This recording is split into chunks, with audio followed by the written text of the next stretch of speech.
I started collecting antiques when I was 19. Just had a passion. It started as a hobby. I wanted to get my kids each one of a nice piece. But then I went on to my great-grandfather passed that lived with my great-grandmother, Big Mama, Miss Dawson, Katie Dawson. And I promised him I would come visit him. So I had a sale, a garage sale, and saved up to go on the trip. And after saving, and I had this huge sale, and I thought, my goodness, if I can make this kind of money, if I can do it and enjoy it, one day I'm going to own my own business. So I had this passion, and I knew one day I would have an antique shop. So after having that sale, I couldn't believe the money that I made, and I realized I can do this, and I did. I'm Stanley Ray Stevenson, and I own Big Mama's Antiques and Restoration in Austin, Louisiana. Big Mama was my great-grandmother, Katie B. Dawson. The B stands for Bailey. She raised me. This was my grandmother. I was just excited to name my shop after my great-grandmother because she meant so much to me. I started my business. I had nowhere to start it, so I felt like I'm going home.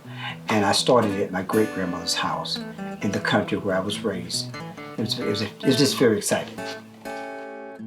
I collect Afro-American history, and I get it from various places. One thing I will say is that when I started to collect it, I only bought from Afro-American estates, okay? Because I figured that would be where the history would be. I used to buy trunks. I would throw the papers away. But I realized I was throwing the most important things away because the history was within the trunks. I could find it in books. If there's an educator, teacher, there's a clergy, a pastor, if they pass this away, because they were back then when the struggle was going on, I like to buy from those estates. So there again, there is no certain place to go. I think it's a calling of God. He puts me where I need to be. He puts the people in my view.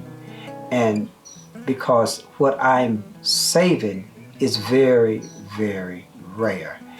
It is impossible to just go and find those type of pieces.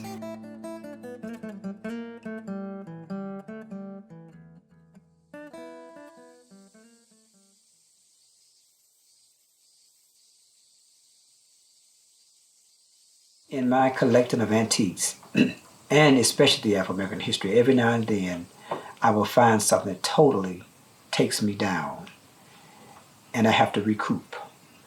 I have to gather my strength to continue. This is one piece. It's an Idlewell dispatch from the 1920s. It says here, colored babies used as alligator bait in Florida. And vigilantes order Negroes out. This is important. I mean, this was actually what went on. This tells all about it. It's very fragile. We're going to have it matted and framed so others can see it when they come into the shop. It'll be matted and framed because this piece is not for sale. But the world needs to see that. And so this is a Georgia journal from the 1800s, the late 1800s. Actually 1826, Georgia journal. Picked this from an old barn, so I turned it over because most time people of color would be in the last pages and all that. So I was reading and I got my magnifying glass out and I was looking and I was trying to figure out what I could find about, what was going on back in the 1800s with Afro-Americans. Kept looking. So then I began to read and I thought, dang, I can't believe that. And here, right here, it says, one Negro man, so on the first Tuesday in June next, will be sold at the courthouse door in Madison, Morgan County, between the usual hours of sale, the following property, to wit. Then it names one Negro man by the name of Ben, 24 years old, levied on the property of Benjamin A. Fox. Really got next to me. It went on to just sold people. It was a slave sale right there in Georgia.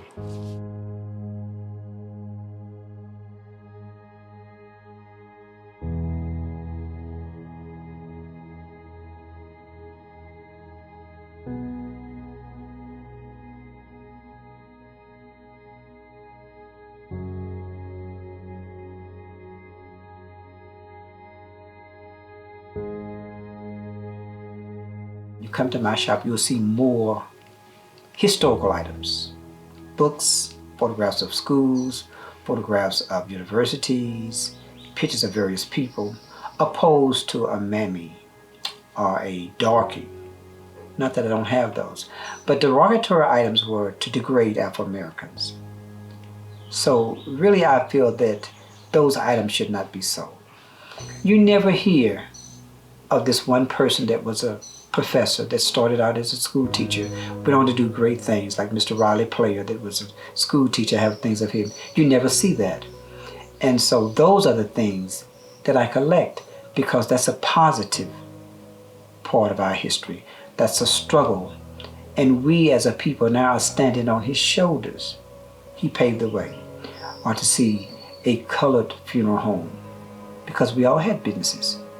We all had our own separate, we had our separate churches, we had a separate, everything was separate. But you don't see that, but you do see tons of mammies, and they call it Black Americana, and I think that's degrading. And so that can be touchy with a person coming into your shop. A person of color opposed to a person of white, both sides. A person of color comes into my shop and see that with their children, they feel bad. A white person comes in and says, oh, I remember we had a help, and they want to buy that because it's cute. It's not cute.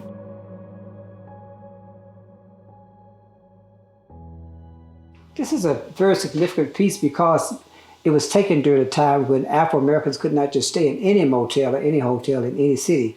There were certain places they could go and certain places they could stay because of segregation. And if you notice on the photograph, they're very elegantly dressed, dignitaries, and they have opened up a motel there in Wichita Falls, and it was exclusively for people of color. And so that was a big deal for people that were traveling, that they had a hotel for them that could feel safe. They didn't have to worry about being harmed. So if they were traveling, had air conditioning, had swimming pools. So in the midst of a very hard time during segregation there in Wichita Falls, that was exclusive Ambassador Motel for it per se. They used the word Negroes, but that was a place for people of color that they could feel safe. That was very nice, that even had air conditioning and had swimming pools. So it's to say that people of color didn't have anything would be not true, because here some businessmen have opened up a wonderful motel for people. Because that's why I love that picture. Saturdays is for my customers. That's the day for my customers. And I owe that to them. You don't need to come out to my shop and I'm closed. On Saturdays, that's the day that if you want to see me or you want to see my shop, I have dedicated that to you, and I'm going to be there. I'm going to be there at 9 to 5.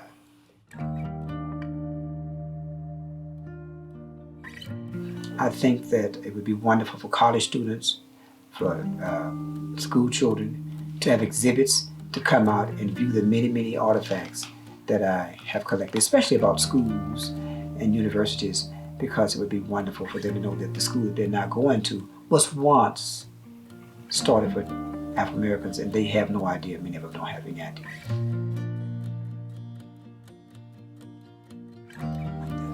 The goal for my antique shop is that people will enjoy the experience, not so much come and just buying antiques, that they will leave Big Mama's Antiques with the joy of knowing they came, they had a great visit, they will come again, that it's a nice place to come. I'm not so much on people just buying. I do want them to buy, but I want them to have a great experience.